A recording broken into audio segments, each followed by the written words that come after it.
Bismillahirrahmanirrahim. Assalamualaikum warahmatullahi wabarakatuh. Alhamdulillahi wa kafa wassalatu wassalamu ala nabiyil mustafa alladhi la yantiqu anil hawa in huwa illa wahyun yuha wa ala alihi ahli sidqi wal wafa amma ba'd. Fa as'alullaha ta'ala an yamunna alaina bi'ilmin nafi'i wal amali salih wa an yufaqihana fid din وأن يفتح لنا فتوح العارفين وأن يرزقنا الإخلاص في الأقوال والأعمال اللهم آمين. Ma'asyiral muslimin, a'azzani Allah wa iyyakum. Alhamdulillah, pada kesempatan kali ini kita bisa kembali melanjutkan kajian kita membahas kitab Al-Jawahir Al-Adaniyah Syarah Ad-Durrah Al-Qudaymiyah. Kitab yang membahas tentang kaidah-kaidah fikih dalam mazhab Syafi'i. Taib, kita kepada kesempatan kali ini akan masuk membahas kaidah yang ketujuh, yaitu as-saqitu la ya'ud. Taib. Qala al-musannif hafizahullahu ta'ala wa nafa'ana bi'ulumihi fid darain amin. Al-qa'idatu as-sabi'ah as-saqitu la ya'ud. Makna al-qa'idah. Apa makna kaidah ini? Anna ma yasqutu minal huquq fa innahu la ya'udu ba'da suqutihi. Wal muradu isqatu asy-syakhsi haqqahu bi ikhtiyarihi wa ridah idh hadha huwa al-isqatul mu'tabaru syar'an.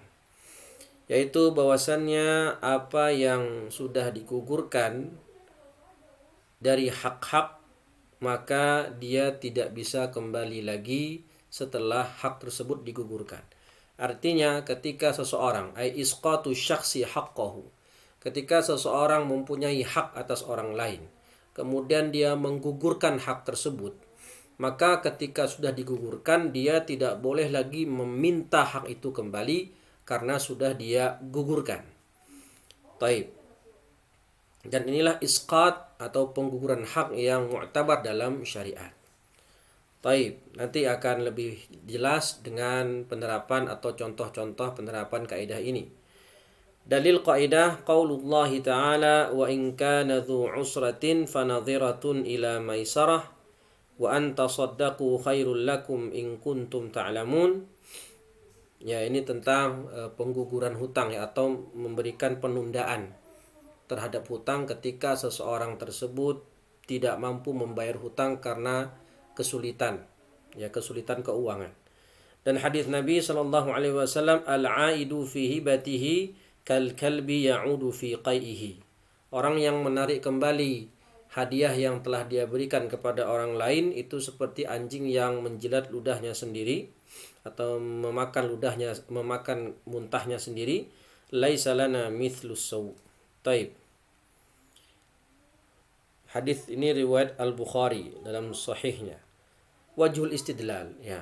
Mana sisi pendalilan?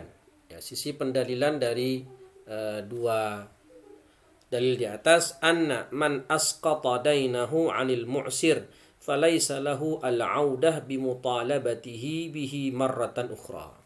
Nah, ini wajhul istidlal dari ayat yang di atas, yang pertama, wa in kana dzu usratin fanadhiratun ila maisarah. Bahwasannya barang siapa yang menggugurkan hutangnya atas orang lain, ya, seseorang punya hutang sama dia, lalu dia menggugurkan, dianggap hutangnya lunas. Ya, misal saya pernah meminjami uang, saya menghutangi seseorang namanya Ahmad. Kemudian saya anggap utangnya lunas. Ya. Utangmu saya anggap lunas wahai Ahmad. Ya, maka setelah saya anggap gugur hutangnya, saya anggap lunas hutangnya, maka nggak boleh saya meminta kembali utang tersebut di masa yang akan datang karena sudah dianggap gugur. Dan as-saqit la ya'ud, dan sesuatu hak yang sudah digugurkan tidak boleh diminta kembali. Li'adami sihhati ruju'i fil hibah. Ya, karena dalil yang kedua tadi, tidak boleh kita mengambil kembali hadiah yang sudah kita beri. wa li'anna dhimmatal mu'sir qad bari'at minad dain bi isqatihi. Ya, karena dhimmatal mu'sir yaitu tanggungan orang yang mu'sir, orang yang punya hutang tadi yang tidak mampu membayar kemudian kita anggap lunas utangnya, maka sudah bebas, bari'at minad dain, dia sudah terbebas dari kewajiban membayar hutang. Karena kita anggap gugur hutangnya, bi isqati, kita anggap lunas hutangnya tersebut. Dan tadi di hadis orang yang menarik kembali hadiahnya itu seperti diumpamakan seperti anjing yang memakan muntahannya lagi. Taib, apa saja contoh praktek dari kaidah ini? Wa min tatbiqatil qaidah, yang pertama, idza sallama al-ba'i'u al-mushtari as-sil'ata qabla qabdihi ath-thamana minhu faqad asqata haqqahu fi habsiha anhu falaysa lahu ba'da dhalika an yastarji'a as-sil'ata liyahbisaha ladaihi ila qabdi ath-thaman. Nah, ini terkait dalam transaksi jual beli. Yaitu ketika seorang penjual telah menyerahkan barang yang telah dibeli sama pembeli, padahal si pembeli belum membayar uangnya, belum membayar uang secara full. Ya, qabla qabdi tsaman minhu, artinya misalnya si A membeli HP kepada si B. Si B penjual, si A pembeli. Harga HP-nya 2 juta. Lalu si A hanya bisa membayarkan 1 juta dulu. Dan kata si A, nanti sisanya akan saya bayarkan minggu depan. Ya. Dan ketika misalnya si B memberikan HP itu kepada si A, meskipun uangnya belum lunas, maka dengan begitu si A berarti telah menggugurkan haknya. Si A telah menggugurkan haknya untuk tetap memegang barang itu selama utang atau selama pembayaran belum lunas. Jadi, idza sallamal bai'ul mushtari sil'ata, si pembeli menyerahkan barang kepada penjual qabla qabdi tsaman minhu, ya, padahal si pembeli belum menyerahkan uang atau baru menyerahkan uang tapi baru sebagian. Kayak tadi harga barangnya 2 juta tapi dia baru bayar setengahnya, baru 1 juta. Faqad asqata haqqahu fi habsiha, maka dengan si penjual memberikan barang kepada pembeli meskipun uangnya belum lunas atau belum diberikan, itu tandanya si penjual telah menggugurkan haknya terhadap barang tersebut untuk dia pegang. Falaisa lahu ba'da dzalika an yastarji'a as-sil'ata liyahbisaha ladaihi ila qabdi tsaman. Enggak boleh nanti misalnya kata si A, kata pembeli, saya akan bayar pekan depan. Setelah berlalu pekan pertama, lalu pekan kedua, dan berlalu 1 bulan, 2 bulan, si A, si pembeli itu belum melunasi sisa uang tersebut. Maka si B nggak boleh minta, si penjual nggak boleh minta. Mana, kembalikan barangku lagi, kembalikan HP-nya lagi, karena kamu mengingkari janji. Ya, katanya mau dibayar pekan depan, tapi ini udah berlalu 2 bulan, tapi kok belum kamu bayar-bayar. Sini, kembalikan lagi HP-nya. Nggak boleh. Tidak boleh bagi si penjual, si B tadi, mengambil kembali HP tersebut dari tangan si A. Kenapa? Karena sejak awal dia sudah menyerahkannya kepada si A, yang dianggap itu sebagai pengguguran haknya untuk memegang HP tersebut. Ya, kalau sejak awal dia menahan HP tadi, ya udah, uangnya saya terima, tapi barang akan saya berikan setelah utangmu lunas. Setelah pembayaran kamu lunasi pekan depan. Nah, itu hak dia juga. Ya, itu hak dia. Jadi kalau sejak awal dia tahan HP tersebut sampai pembayarannya lunas, itu hak si penjual. Dan kalau si penjual telah memberikan HP tadi kepada si B, si B memberikan tadi kepada si A selaku pembeli, maka dari situ dia sudah menggugurkan haknya untuk memegang terus HP tersebut. Jaid. Lianna as-saqit, lianna al-qaidah taqul as-saqitu la ya'ud. Ya. Jaid. Contoh yang kedua, lau asqata syarikul qadim haqqahu bil akhdhi fi syuf'ah falaysa lahu an ya'uda wa yutalabu bihi. Nah, ini pembahasan tentang akad syuf'ah. Ya, akad syuf'ah itu contoh begini. Si A dan si B, ya, si A dan si B membeli sebidang tanah. Tanahnya seluas 1 hektar. Dibeli sama si A dan si B patungan. Misalnya harga tanahnya adalah 100 juta. 200 juta rupiah misal. Harga tanahnya 200 juta rupiah misal. Dan mereka patungan, si A patungan 100 juta, si B patungan 100 juta untuk membeli tanah 1 hektar. Jadi ya, maka tanah tadi dimiliki bersama.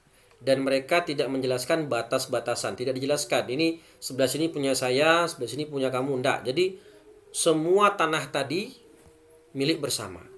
Ini namanya syuf'ah. Ya, kepemilikan musya', ya, milkun musya', yang mana tidak dibagi secara rata bagian A mana, bagian B mana. Jadi pokoknya setiap jengkal tanah itu adalah milik bersama. Itu dia, milkun musya'. Lah, kemudian si B itu menjual bagiannya kepada si C. Ya. Si A kan awalnya kan tanah itu milik berdua, A dan si B. Kemudian si B menjual kepemilikannya kepada si C. Nah, si C ini namanya syarik jadid. Syarikun jadid. Sedangkan si A itu syarikun qadim, syarikul qadim. Maka ketika si B menjual kepemilikannya kepada si C nanti bayar uang 100 juta untuk mengambil alih kepemilikan si B, maka si A berhak membeli tanah tersebut dari si C meskipun dengan paksa. Milkun qahri namanya kalau di istilah fikihnya. Milkun qahri. Boleh dia, karena dia boleh membeli dengan akad syuf'ah. Karena dia syarikun qadim. Ya, jadi memang jual beli itu secara umum harus ada unsur ridha, kerelaan, tapi dalam kasus kepemilikan syuf'ah ini boleh dia memiliki bagiannya yang dulu milik temannya yang lama, syarikun qadim, yaitu si B, dengan cara paksa. Milkun qahri. Boleh si A minta, ini saya kasih uang 100 juta untuk saya ambil bagiannya si B. Boleh, itu hak si A. Ya, dalam kasus syuf'ah. Tapi kalau ternyata si B sudah menjual bagiannya kepada si C, sehingga si C nanti jadi syarikun jadid. Jadi tanah tadi akan menjadi milik si A dan si C lagi. Kalau si C bilang, gimana A? Tanahnya si B mau kamu miliki nggak dengan akad syuf'ah? Tamliku bi syuf'ah aula. Kata si Anda, saya gugurkan hak saya, ya, untuk memiliki tanah itu dengan akad syuf'ah. Maka sudah, kalau nanti ternyata si A tidak berkenan untuk membelinya lagi dari si C dengan akad syuf'ah, maka artinya mereka berdualah yang memiliki tanah itu, A dan si C. Nanti ketika kemudian hari di masa yang akan datang si A mau membeli kepada si C dengan akad syuf'ah, dengan milkun qahri lagi, dengan paksa, tidak bisa lagi.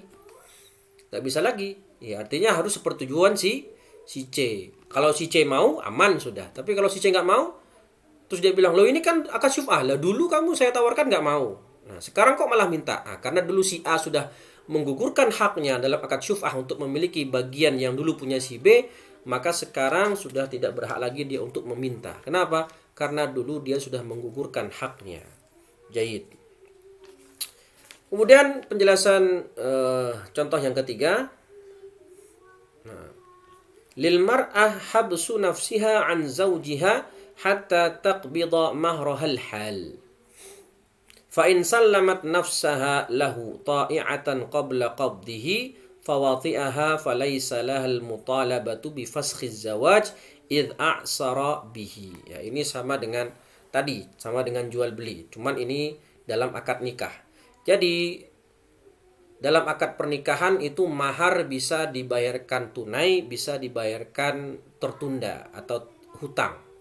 Nah, di sini kasusnya maharnya tunai.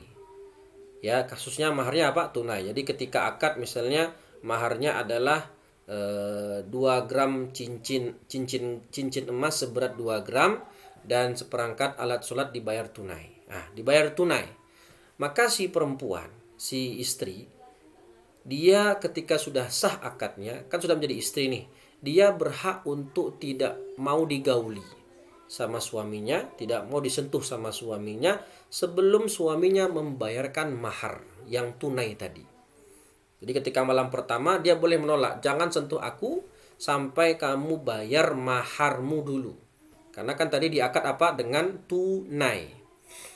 Tapi kalau si istri sudah merelakan dirinya untuk digauli sama suaminya, meskipun suaminya belum membayarkan mahar, maka nanti kemudian hari ketika suaminya ditagih maharnya dan tidak punya uang atau harta untuk membayarkan mahar ke istrinya, maka istri tidak punya hak untuk fasakh nikah. Nggak boleh mengajukan fasakh nikah atau apalagi minta untuk diceraikan. Nggak boleh.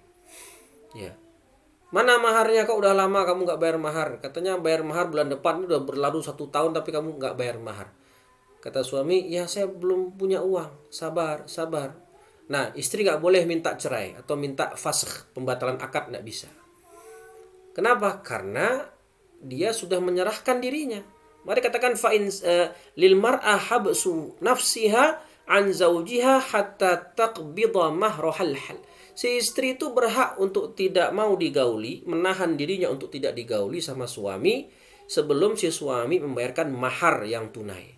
Tapi kalau si istri salamat nafsaha lahu, menyerahkan dirinya kepada si suami untuk digauli, kemudian sudah terjadi jima, lalu kemudian istri meminta mahar kepada suami, suami bilang sabar, sabar, sabar, sabar aja terus. Sudah berlalu 1 bulan, 2 bulan, bahkan 1 tahun, belum juga dibayar mahar. Falaisa laha al-mutalabah bi fashiz zawaj. Tidak ada hak istri untuk meminta cerai atau fasakh. Ya, idza a'sara bihi, jika nanti suami ternyata di kemudian hari tidak mempunyai uang atau miskin, tidak mempunyai uang atau kekurangan harta untuk memberikan istrinya mahar. Maka kalau sudah tahu begitu sejak awal, si istri harusnya apa? Tidak mau digauli. Bayar mahar dulu baru digauli. Tapi kalau sudah terlanjur, sudah menyerahkan dirinya dengan keridhaannya sendiri untuk digauli suaminya, maka saat itu berarti dia dianggap sudah menggugurkan haknya untuk tidak digauli sama suami sampai bayar mahar. Taib. Ya, jadi harusnya sejak awal dia tidak mau digauli kecuali suami sudah bayar mahar tunai. Li'anna saqita la ya'ud. Ya. Jadi di sini kita tambahkan li'annaha asqatat haqqaha bil imtina' minal bidayah. Ya, li'annaha asqatat haqqaha, dia sudah menggugurkan haknya untuk tidak mau digauli sejak awal. Tapi faktanya dia sudah menyerahkan dirinya, itu menggugurkan haknya untuk tidak digauli. 4. Idza asqata awliya'ud dam haqqahum fil qisas ila ad-diyah awil 'afwu majjanan falaysa lahum al-mutalabatu bil qawadi ba'da dzalik. Ini dalam kasus qisas, ya, pembunuhan. Jadi misalnya seseorang dibunuh. Ya, si A dibunuh sama si B. Maka keluarga pihak si A ketika di pengadilan memaafkan, kami tidak minta diqisas si B, tapi kami maafkan dengan bayar diat, ya, bayar denda saja, tidak perlu diqisas. Ya, artinya di sini pihak keluarga si A sudah memaafkan, sudah menggugurkan hak mereka untuk mengqisas si B. Jadi kan mereka pertama punya hak untuk minta qisas kepada hakim.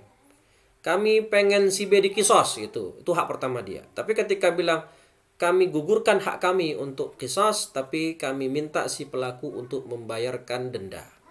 Maka ketika sudah digugurkan hak qisas oleh si keluarga korban si A, maka nanti di kemudian hari nggak boleh si keluarga pihak si A itu untuk meminta qisas lagi, al-qawad bil qawad, yakni bil qisas kepada hakim. Kenapa? Li'anna saqita la ya'ud, ya, karena hak yang sudah digugurkan oleh seseorang tidak bisa diminta kembali. Taib.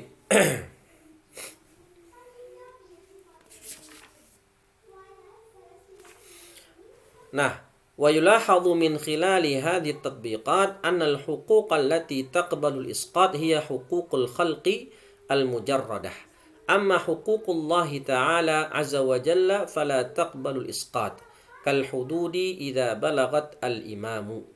Ya. Kal hudud idza balagat al imama. Naam. Jadi yang boleh digugurkan itu adalah hak-hak yang berkaitan dengan sesama manusia. Hiya hukukul khalq mujarradah. Hanya hak-hak yang berkaitan dengan sesama manusia, interaksi kita dengan manusia.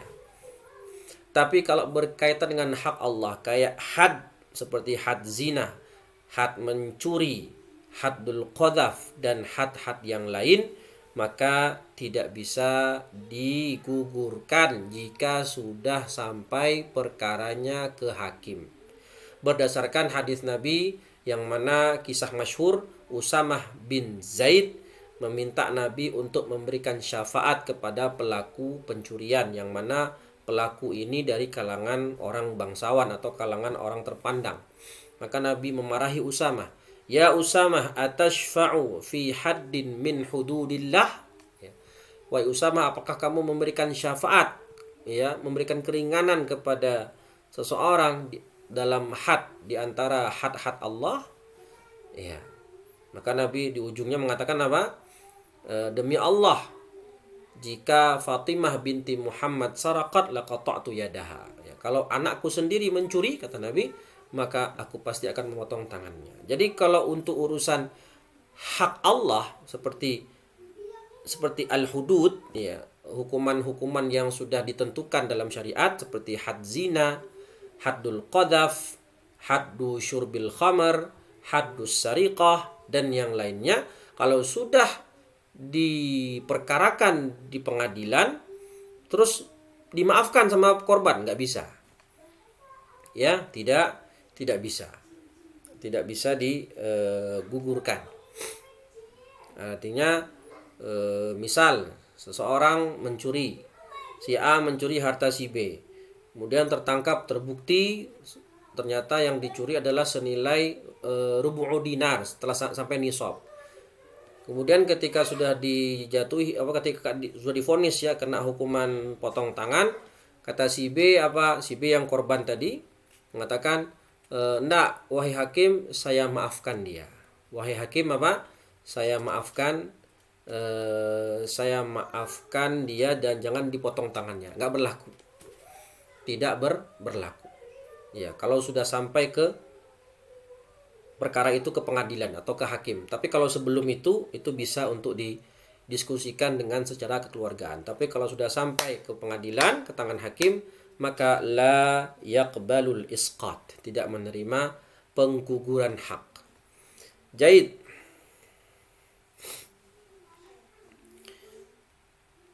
Tadrib, ya, beliau memberikan contoh latihan di sini.